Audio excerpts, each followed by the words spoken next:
Parte oficial de guerra del cuartel general del Generalísimo, correspondiente al día de hoy, 1 de abril de 1939, tercer año triunfal. En el día de hoy, cautivo y desarmado el Ejército Rojo, han alcanzado las tropas nacionales sus últimos objetivos militares. La guerra ha terminado. Burgos, 1 de abril de 1939, año de la victoria. El Generalísimo Franco. Esto no me negarán que no es una provocación, ponerlo en directo en una televisión de ámbito nacional. Yo no sé si ahora mismo la Ley de Memoria Histórica prevé este tipo de aberraciones, pero estoy seguro que nos pueden cerrar la cadena por hacer algo así.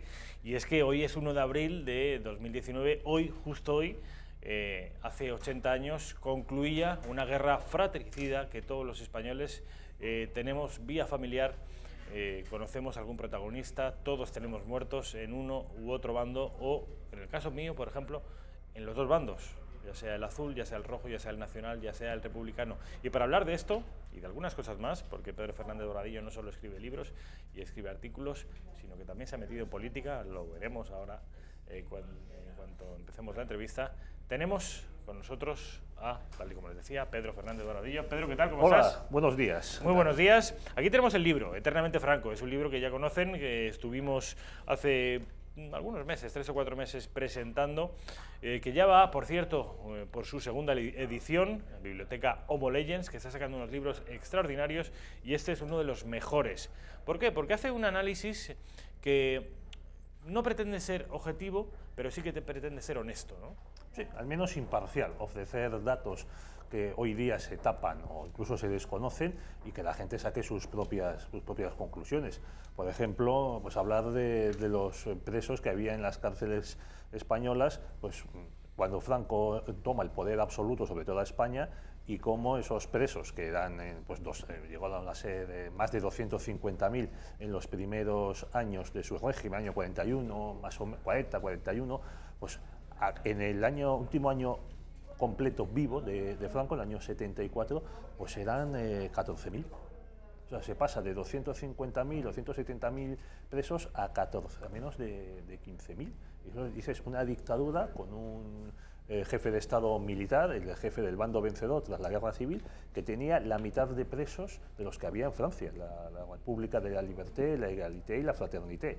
No me digas que no deja de ser curioso. Desde luego. Y también que el asunto de la salvación de judíos por parte de la España franquista, tanto en la Segunda Guerra Mundial como después en países como Marruecos y Egipto. Desde luego da que pensar, y otros muchos datos que llaman la atención, que dan que pensar y que desmienten las tesis que hoy se manejan sobre Franco, están incluidas en este libro, que como les digo va por su segunda edición y que habla, entre otras cosas, del asunto que hoy nos ocupa, que es de una fecha concreta, una efeméride de la que hoy se cumplen 80 años, 1 de abril de 1939. Pedro Fernández Barbadillo, ¿qué ocurrió aquel día? Lo hemos oído en la voz del locutor de Radio Nacional de España, también inventada durante la Guerra Civil por parte del bando nacional. Pues se concluye oficialmente la guerra con el famoso parte del cuartel general del Generalísimo. Aquí hay mucho general. En el día anterior, el 31 de marzo, ya las tropas nacionales habían cubierto totalmente el territorio que había quedado en manos del Frente Popular y habían llegado a los últimos puntos, pues que eran la base naval de Cartagena, Almería y Alicante. Que también hay que decir que previamente, antes de que llegasen las tropas franquistas, ya la quinta columna las había tomado. Esto de la quinta columna, me gustaría que nos hablara sobre qué era y cuál es el origen y por qué, pasada la guerra, a día de hoy sigue siendo el quinta columnismo un término sí, muy usado, que se usa ya en el lenguaje popular y de la calle para referirse a asuntos que nada tienen que ver con un escenario bélico. Bueno, quinta columna es una expresión que la Pasionaria pone en boca del general Mola, pues hacia septiembre del año 36. Según la Pasionaria, Mola había dicho a una pregunta de los periodistas, decir, bueno, ¿cuál de las 4 columnas que están avanzando sobre Madrid va a entrar la primera en Madrid? Dice, la quinta. que eran los militares y los falangistas comprometidos en el 18 de julio en la sublevación y que, según esta frase, pues que estaban preparados para tomar el poder antes de que entrasen las columnas propiamente militares. Hay un investigador excelente, Julius Ruiz, que niega totalmente que esta frase hubiese sido pronunciada por Mola, o que al menos hubiese pruebas, porque no se ha dicho, no se ha encontrado ningún documento escrito o grabado que lo demuestre. Y él concluye que puede ser la típica excusa para proceder a la aniquilación del enemigo interior, que es muy propio de los comunistas, porque curiosamente, poco después de esta frase, te digo, escrita en un artículo firmado por la Pasionaria, que no escribía, sinceramente, no le escribían los artículos, pues es cuando empiezan las grandes matanzas interiores en España, en Madrid, incitando a los milicianos y al populacho a matar al enemigo de clase, al enemigo interior. Y eso también lo que hace es reforzar el poder del Partido Comunista y de la Junta de Defensa de Madrid, presidida por el general Miaja, que luego presidió el Consejo Nacional de Defensa. Si quieres, hablamos también de este asunto. Estamos viendo ahora mismo cómo le impone, creo que es el general Gómez Jordana, le estaba imponiendo a Francisco Franco la laudeada. Exactamente, el 19 de mayo, un mes y 19 días después del último parte de guerra, la laureada de San Fernando que luego lució Franco durante toda su vida. Ese es el desfile llamado de la Victoria, casi 2 meses después del 1 de abril. Un desfile que en Madrid fue absolutamente apoteósico. Quería preguntarte, Pedro, hemos escuchado y hemos leído el último parte de guerra en abril, pero ¿hacía cuánto tiempo que ya se había ganado o perdido, según quién, la guerra? Pues militarmente la guerra se pierde definitivamente pues después de la batalla del Ebro. O sea, se pierde, estás desde la perspectiva republicana. Bien. Pues nos situemos ahí, desde el punto de vista del perdedor, que es, perdón por la redundancia, el que más pierde. Pues entonces, después de la batalla del Ebro, que había empezado en torno al día de Santiago, o sea, el 25 de julio del 38, y había durado hasta octubre, es ahí donde la República agota sus últimas reservas militares, el general Vicente Rojo echa al combate las mejores tropas que tenía, además con un plan que era frenar la ofensiva franquista sobre Valencia, o sea, hacia el sur, no hacia el norte. Y quedan agotadas. Franco, muy inteligentemente, dispone las tropas de tal manera que se va a una batalla de desgastes, la batalla más sangrienta de la guerra civil, y ahí el ejército republicano, el ejército popular, queda agotado, y ya en los meses siguientes, en diciembre del 38, después de unos aplazamientos por el mal tiempo, comienza la ofensiva de Cataluña. Y entonces es en torno al día de Navidad, un poco antes de Nochebuena. Entonces se va avanzando hacia el norte, desde varios puntos de confluencia, desde el Ebro y también desde el Segre, y se va avanzando y se toma Barcelona el 26 de enero del año 39. Entonces ya es la hecatombe, todo el mundo, hay una carrera hacia la frontera. Quienes huyen los primeros pues son los gobernantes, el general Vicente Rojo, Juan Negrín, los presidentes José Antonio Aguirre y Lluís Companys, Manuel Azaña y demás. Y a partir del desplome de la resistencia en Cataluña, ya es cuando empieza a producirse el reconocimiento diplomático por parte de la mayoría de las potencias que había hasta entonces. Antes incluso de acabar la guerra. Antes de acabar la guerra. ¿Inglaterra y Francia, por ejemplo? Sí, es lo que pasa. O sea, antes del año 39, al gobierno de Burgos, porque ya Franco se había instalado en Burgos, había pasado de Cáceres a Salamanca y de Salamanca a Burgos, ya su gobierno ya estaba reconocido diplomáticamente pues, por Portugal, por el Vaticano, por Alemania, por Italia, por Polonia, por Hungría. Es muy curioso esto. Nicaragua, El Salvador y Guatemala.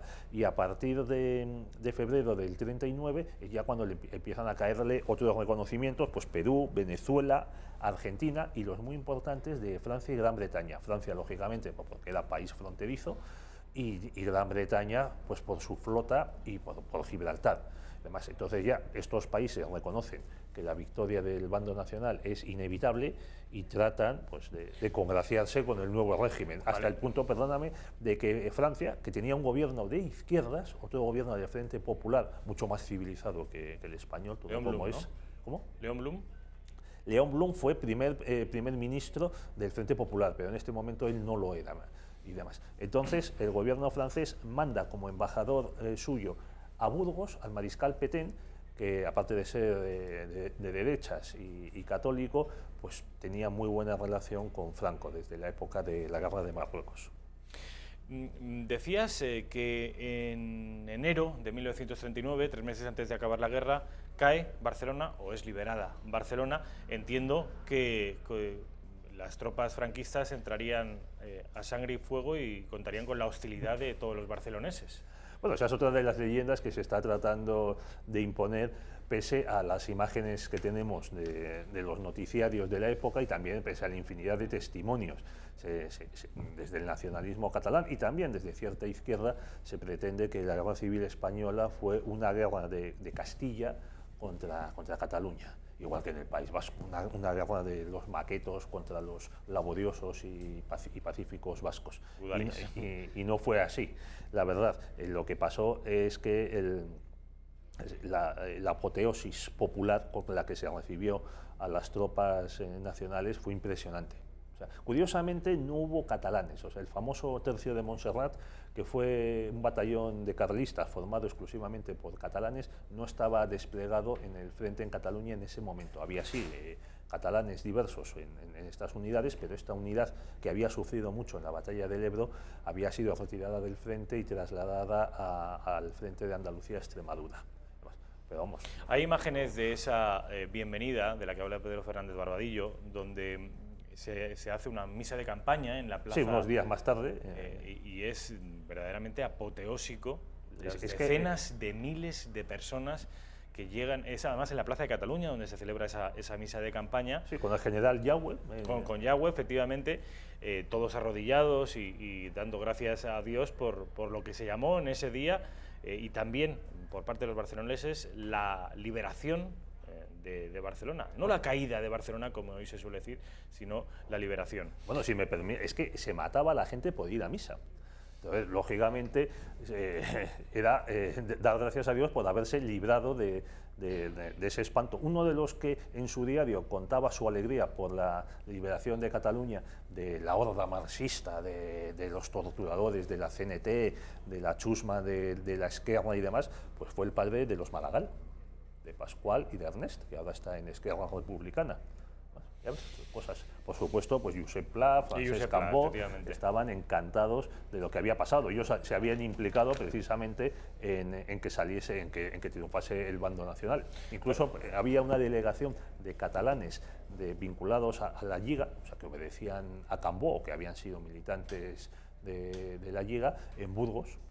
Ahí a ver qué podían hacer para también, digamos, como había dicho Cambó, proteger a Cataluña del castigo merecido, así lo decía Cambó, que se les venía encima.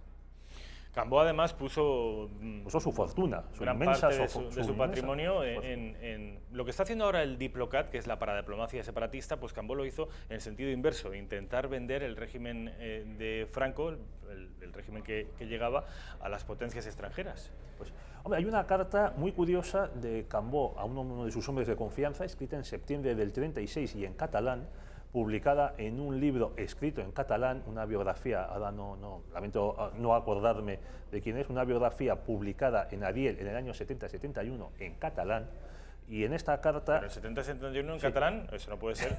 Si vivía Franco. Pues sí, así es. Es otra de las trolas que se están contando y que se están inculcando a los jóvenes en Cataluña, y es la persecución inmisericordia de la lengua catalana por los franquistas. Y no es así. O sea, había premios, es decir, al principio sí, y porque el catalán se asociaba al separatismo y al marxismo, y además, curiosamente, quienes hacen esa persecución del catalán son catalanes, porque el franquismo, tanto en Cataluña como en Vascongadas, gobierna a través de las élites locales, de catalanes y de vascos. Bueno, pues Cambó en esta carta dice, contesta a uno de sus hombres de confianza de la Lliga que le pide cómo colaborar, qué hacer ante esta situación y le dice, el que tenga edad militar, que se aliste en el ejército y el que no la tenga y tenga dinero, que se lo dé a los militares. Y luego le da una serie de instrucciones. Y vale todo tipo de dinero, francos franceses, liras italianas, libras esterlinas, tal. Y háganlos llegar pues, a través de tal persona y tal otra a tal. Por ejemplo, a Quiñones de León, que era diplomático y era representante de la España franquista en París. Pero hasta este punto llegó la colaboración de Cambó, hasta de incitar a los hijos de sus colaboradores de la Lliga a que se alistasen en el ejército. También Cambó pagó una revista cultural interesantísima, muy bonita, L'Occident, con colaboraciones pues, de Ortega y Gasset, de Gregorio Marañón. Curiosamente, muchos de estos habían contribuido a traer la República en el año 31. Ya ves las vueltas que da el mundo. Destino también es obra de catalanes. Efectivamente. Destino es obra de catalanes. Empieza a publicarse en Burgos. Y muchos de los catalanes de Burgos famosos y muchos de los dibujantes de flechas, de pelayos, de flechas y pelayos son también ilustradores de donde estaba la industria del tebeo en aquellos años, que eran barceloneses. De manera que es un libro que yo les recomiendo porque derriba muchos mitos y eso siempre es interesante. Me decías que en una carta de Cambó escrita en catalán, en un libro en catalán que se publica en el año 71, dice que ¿a quién? ¿Perdona? Me decías sí. que hay una carta de Francesc Cambó. Dice esto, que la gente, los nuestros que quieran colaborar. Ah, dice esto, vale. Lo de la edad militar, vale, perfecto. Eso, que vayan al ejército o que den dinero. Hoy es 1 de abril del 19, de 2019, pero a partir del 1 de abril del 39 es cuando, a juicio de muchos historiadores, y esto ya es una opinión hegemónica hoy en día, es cuando empieza lo peor para los derrotados. En tanto que se desata una represión salvaje que incluso muchos historiadores filofranquistas o, en fin, con opiniones no demasiado hostiles hacia el régimen de Franco, reconocen que hubo excesos y que se mató quizá más de lo necesario. Pues eso de que se mató más de lo necesario, pues lo de siempre. Hay que preguntar qué pasó. Mira, un caso clarísimo de exageración, de evidente injusticia, pues es la condena que le cayó a Julián Besteiro, que murió en la cárcel en el año 41 o 42. Estaba ya muy debilitado, la vida en la cárcel pues tampoco era buena en Carmona, me parece, en Sevilla. Y murió pues de enfermedad y de vejez y supongo que también de asco por lo que había visto en la guerra. Pero claro, ¿por qué meter en la cárcel a Besteiro cuando en marzo del 39 se había sublevado junto con el coronel Casado contra el gobierno de Negrín y los comunistas y había contribuido a abrir las puertas de Madrid y de lo que quedaba de la zona republicana a los franquistas? Pues, hombre, también hay que decir que se castiga con penas muy severas, penas de fusilamiento, a mucha gente que tenía crímenes espantosos sobre ellos. Por ejemplo, hoy habían estado funcionando las checas hasta hacía bien poco, en Madrid y en otros lugares. Por ejemplo, en Madrid, durante este golpe de Estado de Casado y parte del PSOE, la CNT y el partido de Manuel Azaña, todo hay que decirlo. Izquierda Republicana. Sí, Izquierda Republicana, pues los comunistas y los llamados casadistas se dedican a fusilarse entre ellos, a matarse entre ellos literalmente, pero matarse, incluso lo cuentan algunos dirigentes, algunos jefes militares comunistas, y luego en un informe que hacen, entramos en tal sitio donde había resistencia, encontré a 2 o 3 coroneles de no sé qué, no sé cuánto, saqué la pistola y le vacié un cargador. Así, con esa frialdad lo cuentan. También era el endurecimiento del carácter al que se había llegado durante los casi 3 años de guerra civil. Ahora se está diciendo que se habla de 140.000 desaparecidos. No, mira, esos son números que no son insostenibles por cualquier historiador mínimamente decente que mide los datos. O sea, la represión, más o menos, puede ser fusilados y demás, en torno a 23.000, 20.000, 23.000, 25.000. Esos son datos que los dan historiadores como Ángel David, Martín Rubio y también Miguel Platón. 23.000, 25.000. Hay que tener en cuenta también que de esos 25.000, en realidad la cifra original de condenados a muerte sería 4 o 5 veces mayor, pero la inmensa mayoría de las condenas a muerte se conmutaban por cadena perpetua, que luego acababan en 3 o 4 años de cárcel. Sí, se empiezan a dar enseguida indultos y demás, y entonces se van vaciando las cárceles. O sea, hay varios indultos a lo largo de los años 40, o sea, cuando está la Segunda Guerra Mundial en activo. En activo y demás, y entonces se van liberando las cárceles, porque claro, también tenías, como habíamos dicho al principio, tenías unos 250.000 presos en las cárceles. ¿Qué haces con tanta gente? Además, pues y luego, oye, que había mucha gente que eran eso, nacional geográfico, como se decía, o republicano geográfico, que te ha tocado, te ha pillado el alzamiento y la guerra en un sitio, estabas de vacaciones o te habías quedado en casa, y para sobrevivir tienes que alistarte en uno de los bandos. Por ejemplo, uno de los que fue investigado fue Julián Marías, que trabajaba en el gabinete del coronel Casado, pero él no tuvo problemas. Pero él combatió, él combatió en la guerra. No sé si llegó a combatir, la verdad, debido a su miopía. Y además no lo sé exactamente. Sí. En España Inteligible, que es uno de mis libros favoritos, él habla de que estuvo combatiendo y que, sin embargo, ninguna represión se ensañó con él y que pudo dar clases, no con la normalidad de un miembro del bando nacional, pero en fin, no, es el arquetipo de intelectual izquierdista que no asqueaba del régimen de Franco. Pero has hablado de dar clases y demás. El primer decreto de purga de catedráticos de universidad y de instituto se dicta en España en agosto del 36 por el gobierno del Frente Popular. Eso hay que decirlo. O sea, la depuración la empiezan a hacer los dos bandos sobre los funcionarios que hay en cada una de sus zonas. Pedro, vamos a volver al año 2019, vamos a volver al presente porque ahora los españoles no se matan en los campos de batalla, a Dios gracias, pero sí tenemos un conflicto político abierto desde las trincheras meramente intelectuales, por fortuna, entre dos bloques. Espero que esta vez sí sean reconciliables, un bloque de la izquierda, la extrema izquierda y el separatismo, y otro bloque que va desde el centro a la derecha, desde Ciudadanos a Vox, pasando por el Partido Popular. A este segundo bloque está integrado, de facto, Pedro Fernández Barbadillo, en tanto que es el candidato, el número 1 por la provincia de Valladolid a ser senador. Pedro, esto muchos espectadores no lo saben y se informan ahora. Cuéntanos, ¿cómo es esto de que un hombre de letras, un escritor, un intelectual se aliste en un partido político? Porque a Vox la gente no se afilia, a Vox la gente se alista. Bueno, yo primero tengo que mostrar mi solidaridad con los compañeros de Vox que fueron el otro día apedreados y atacados en Barcelona. Tú dices que por fortuna los españoles no se matan. Hombre, algunos faltas no les ganan de abrir cabezas ajenas, ¿verdad? O sea, es cierto que no hay paredones, pero sí hay voluntarios para conducir el camión. Por desgracia es así, y también a esta gente creo que lo más disuasorio es precisamente detenerlos y llevarlos ante la justicia y que sean juzgados y condenados. ¿Y que por qué me he alistado en Vox?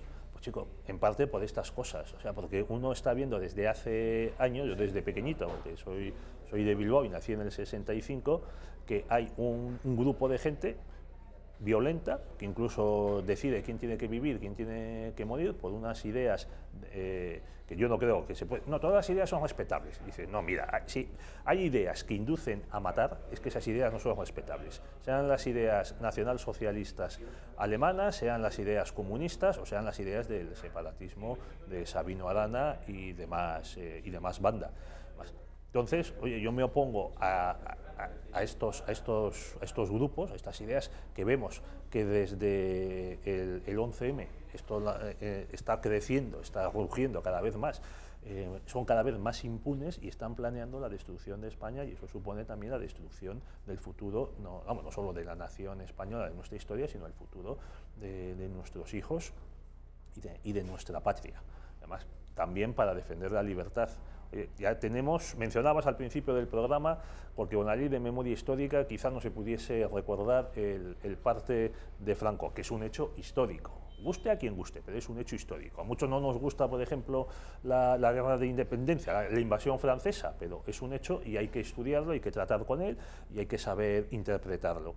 Bueno, pues para mantener la libertad de pensamiento, de investigación, la libertad de hablar, de discutir, de debatir, de convencer o de ser convencido, pues también por eso he dado este paso adelante, porque el proyecto que tenía el PSOE, no Podemos, el PSOE, de reformar la ley de memoria histórica, es que libros como este o programas como el tuyo pudiesen ser suprimidos, los libros destrozados y tú y yo encarcelados y multados, por decir, incluso aunque estuviésemos equivocados, pero por decir respetuosamente, pues esto fue así o esto fue así. Por ejemplo, uno de los capítulos del libro es las fiestas que hubo en Barcelona a partir del fin de la Guerra Civil.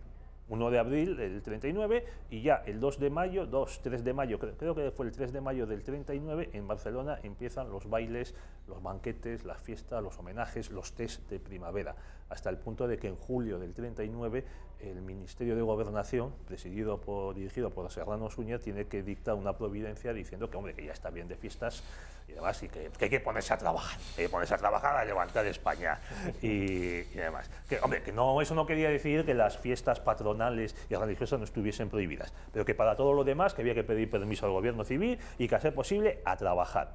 Oye, es que esto no se puede contar. O sea, que en Barcelona, no digo todos los barceloneses, vamos a decir, la mitad de los barceloneses estaban tan alegres de haber sobrevivido a la guerra y a los 2 años y medio de represión de la Generalitat, de Esquerra y de la CNT, que celebraban fiestas, homenajes, banquetes y demás desmintiendo esta trola de que los catalanes estaban todos oprimidos por el franquismo. ¿Esto sería delito contarlo? Yo creo que no. Pues entre otras cosas, por eso Pedro Fernández Barbadillo se presenta como número 1 en la provincia de Valladolid al Senado, partido Vox, ya lo saben. Son muchos los miembros de esta mesa, los analistas, los invitados, que acaban en el partido de Santiago Abascal, como 5, 6 o 7, y Iván Vélez es otro de ellos. Iván Vélez, le deseo muchísima suerte. Lo tiene muy difícil en Cuenca porque son 3 diputados, en Valladolid son 5, es más fácil, o sea, en Valladolid con un 15% del voto ya entras, o sea, Ciudadanos y Podemos tienen todavía diputados con un 15%, pero es cierto que en Cuenca es más difícil, hace falta superar el 25-26%. Pero Iván tiene la ventaja de que es de ahí, conoce la provincia, es un intelectual muy bien, habla estupendamente y yo espero que al menos los... Yo espero que lo saque. Y tú también espero que lo saques y que cuando seas senador no te me vengas arriba y no me digas, no, ya a tu programa ya no voy, ya voy directamente a, no sé, a la sexta noche. Bueno, le prometí a Javier Torres el otro día que la primera entrevista, si salgo senador, será para él. ¿Te parece la segunda? Bueno, ti? Venga, bueno, faltaría más. Pedro, mucha suerte, mil gracias. Muchas gracias a ti, adiós. Ha sido un placer.